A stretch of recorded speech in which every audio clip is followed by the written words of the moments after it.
The sun was already high in the sky when Hayato finally convinced himself to roll out of the bed to at least do something that day other than sleeping. And the challenge, of course. He spent a good portion of the morning just staring into the ceiling, thinking of the best way to go about it. It wasn't like the challenge was any particularly difficult to do. Heck, he just needed Taichi to go out somewhere without him, which wasn't a rare occurrence at all. His worries stemmed more from the fact he still had Taichi's breakdown in vivid memory, the concern and fear on his face whenever Hayato showed any sign of discomfort since the accident. He didn't want to bring bad memories back, nor did he want to scare Taichi for no reason. His sisters sometimes berated him for walking around Taichi on eggshells, but he always dismissed it immediately. They weren't the ones who saw Taichi break down in tears from guilt over something that wasn't his fault. They didn't have to keep watch against all possible reminders of those few months after the accident, while also making sure Taichi's father and family couldn't reach him again. But Hayato was there. He had seen it all, and he definitely didn't want to see it again. If someone around him deserved a gentle handling, it was Taichi. He sighed and rubbed the remnants of sleep from his eyes. All that because of one stupid prank. Aya, are you awake already? Hayato had to smile. He threw a bathrobe over his shoulders and, ruffling his hair a bit, he made his way through the somewhat cold apartment to the kitchen, where he could hear clanking of pans and plates. Yep, been for a while. He wrapped his arms around Taichi's waist from behind, leaning his forehead against his back. Sorry I didn't come to help you sooner. I didn't know you were already cooking. It's fine. I just wanted to wake you up before the food got cold. You can go to sleep later again if you want. Hayato shook his head, the soft auburn hair tickling on his skin. He would give anything in the world to be able to stay like this forever, to hold Taichi in his arms and not let go for any reason. He missed those moments when he was still injured, and now he couldn't get enough of the warmth radiating from Taichi's body. I need to at least do some exercise, otherwise my muscles will get stiff. I can be lazy all the time. You? Lazy? I didn't think I would hear those two words in the same sentence. I was always lazy when it came to studying, remember?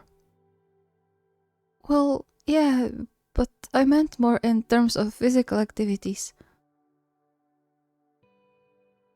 Hayato hummed a short laugh, but decided against making a joke about certain physical activities he was never too lazy to do, even though he was dying to see Taichi blush. It took him several months and a few therapy sessions to convince Taichi he wasn't made out of glass and was not going to break from getting more intimate again. He didn't want to ruin their progress by making stupid jokes. And so he just shrugged and snuggled closer, earning a soft sigh in return. You know me, I can't stay still. By the way, are you planning something for today? Since we both have a day off? Taichi went still in his arms and Hayato frowned, looking up to see into Taichi's face. Or not?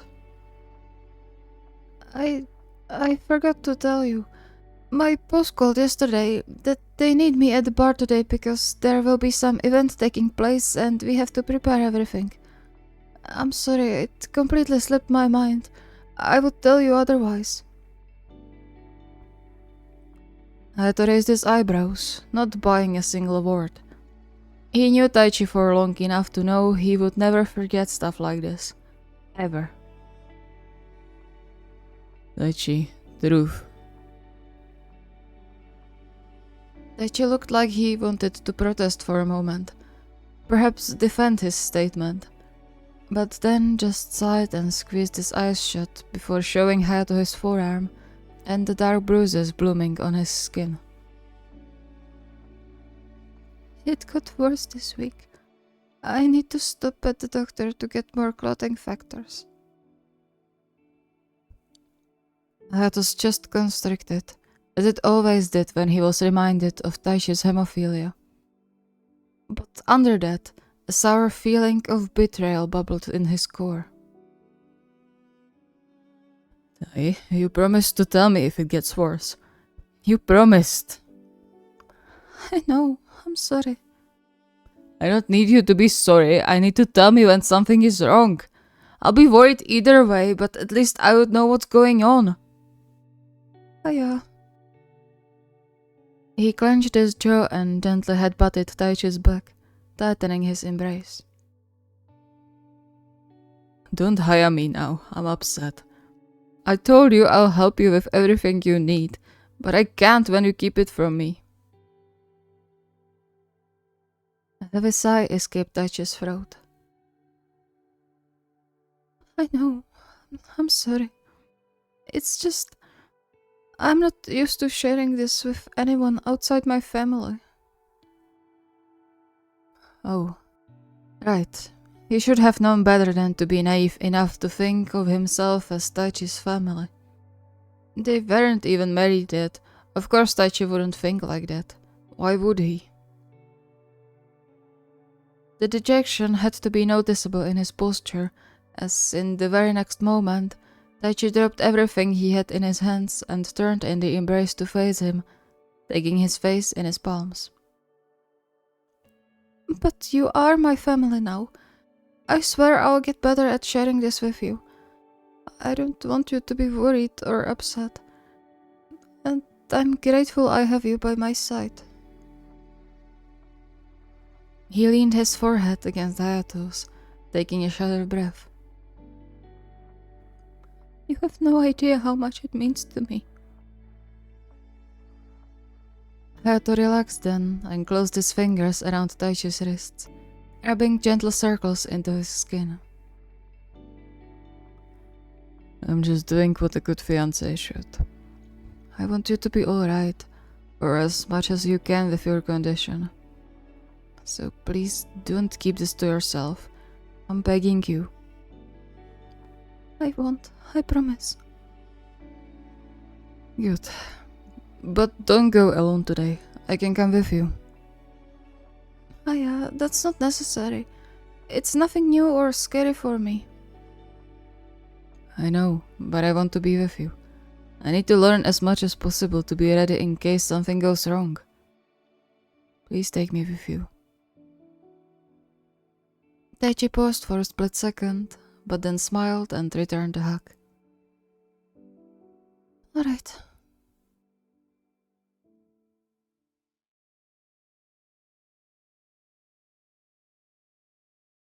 You look suspiciously happy today, Rin. Suna looked up from his phone and raised his eyebrow in an acted offendedness. What do you mean suspiciously? Can't I be happy from time to time? Of course you can, but considering you're looking at your phone while grinning, I feel like something is off. So, what is it? Don't tell me you're bullying Atsumu again. I can't listen to his whining today.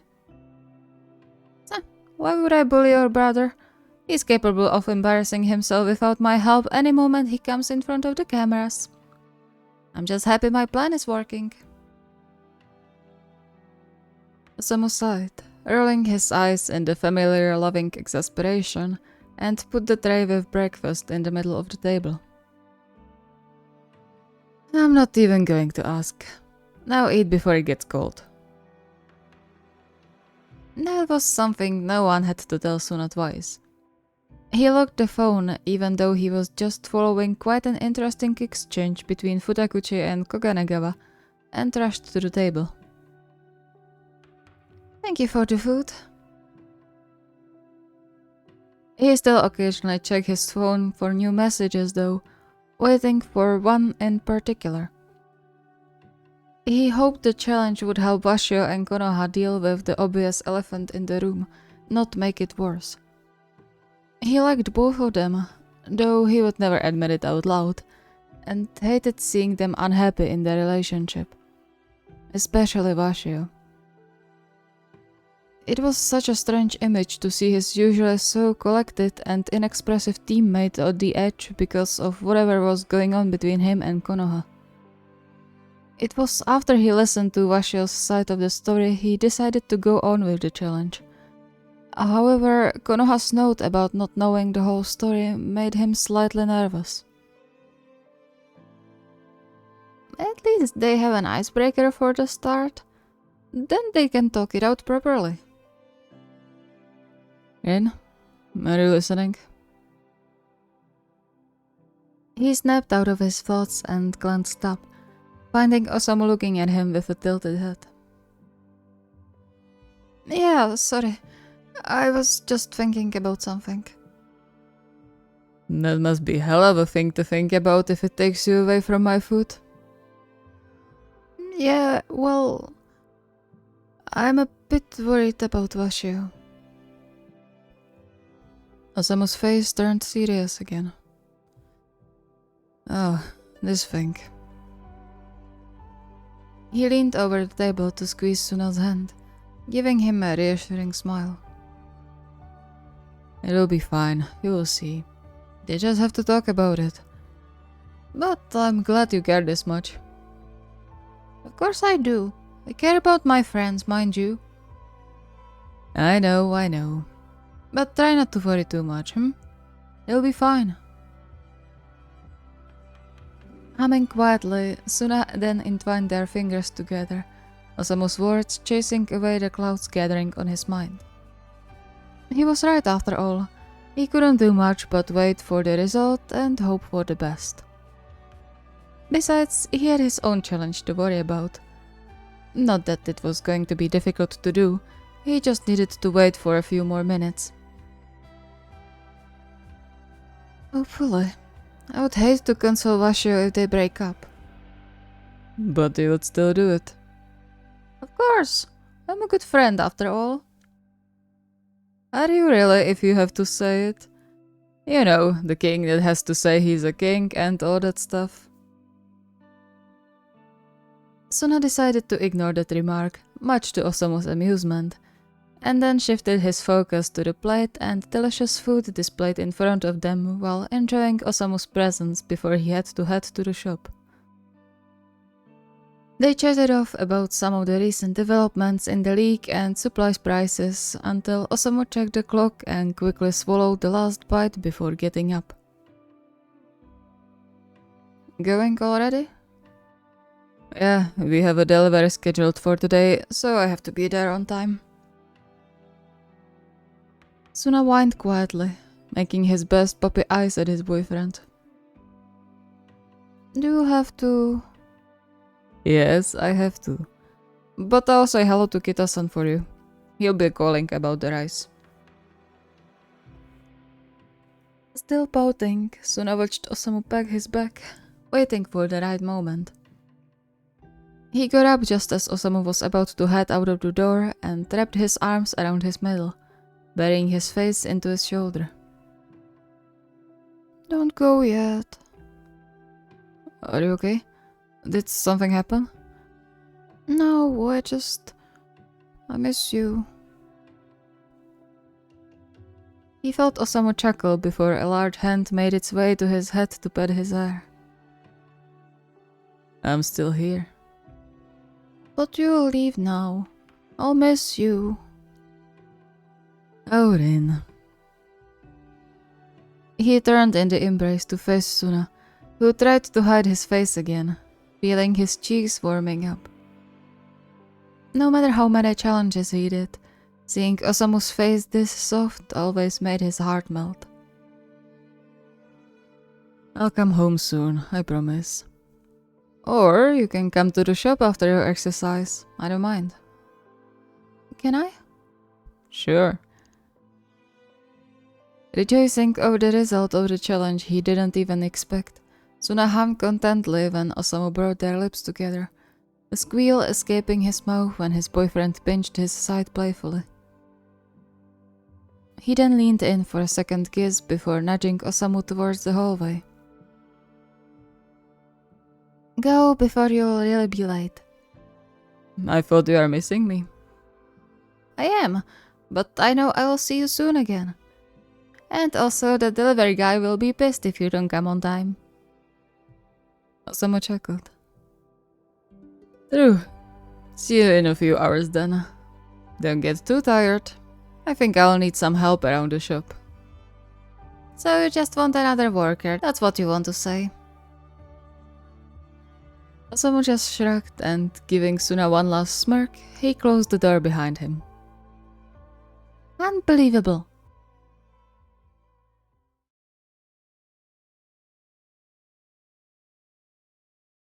The whole text exchange and the challenge left Konoha feeling slightly empty inside.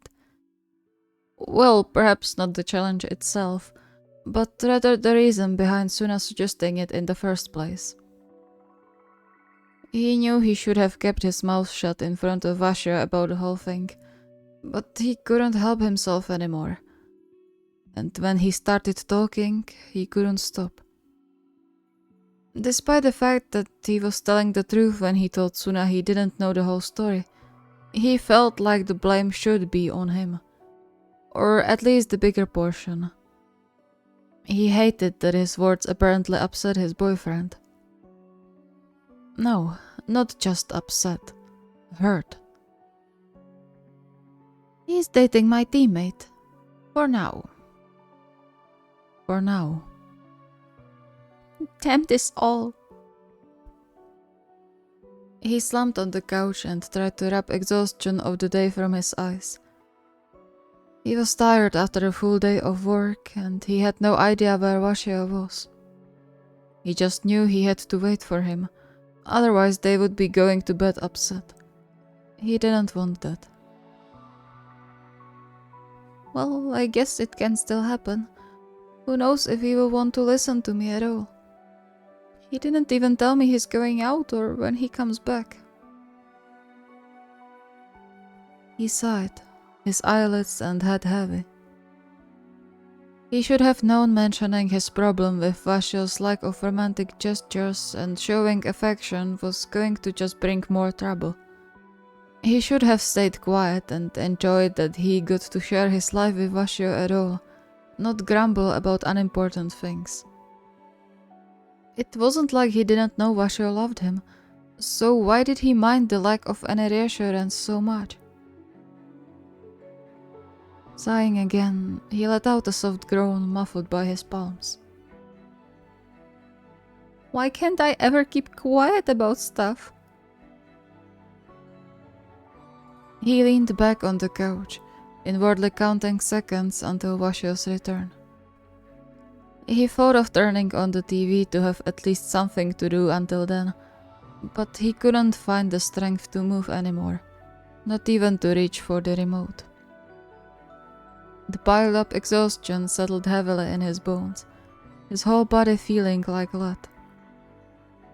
His head felt strangely light for someone who was just thinking about the best way to apologize to his partner. And then all the noises from the outside went silent as he fell into a restless slumber.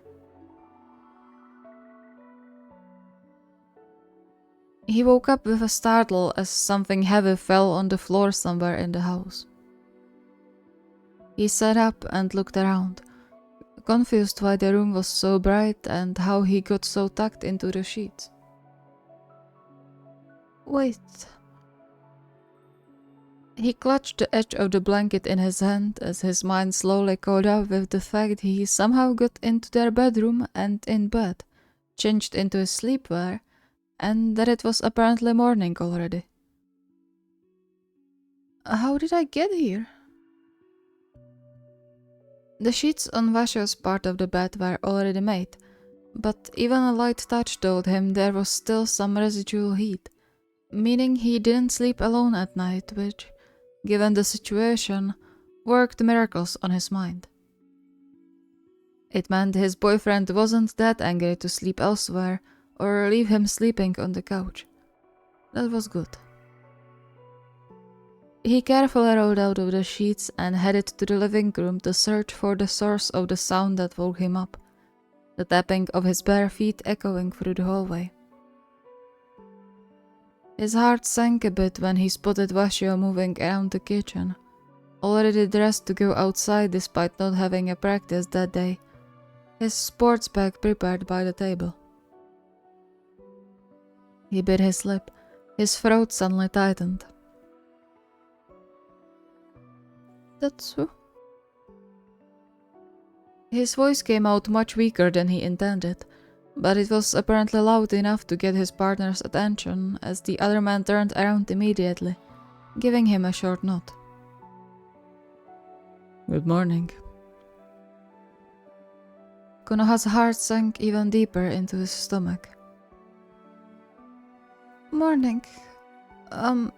Thanks for carrying me to bed last night.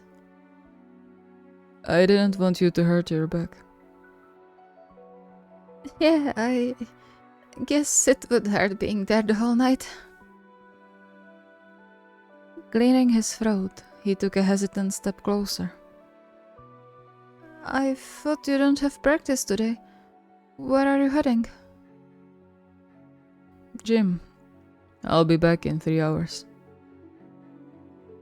Oh, I thought we would be at home together today.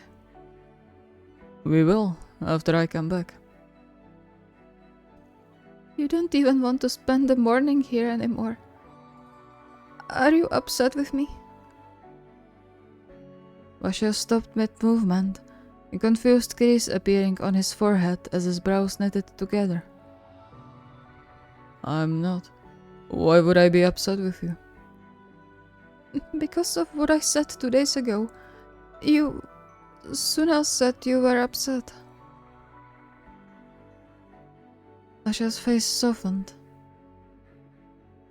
I'm not upset. I'll be back soon. With that, he grabbed his water bottle and threw his bag over his shoulder, heading to the main door.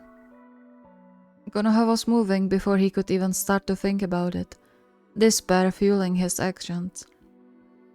He wrapped his arms around Washio's waist and buried his face in his back, his voice shaking when he spoke. Please don't go. I'm sorry, Tatsu. I didn't want to make you mad. I didn't mean it. I don't mind you don't show affection that much. I'm sorry. I shouldn't have said anything yet.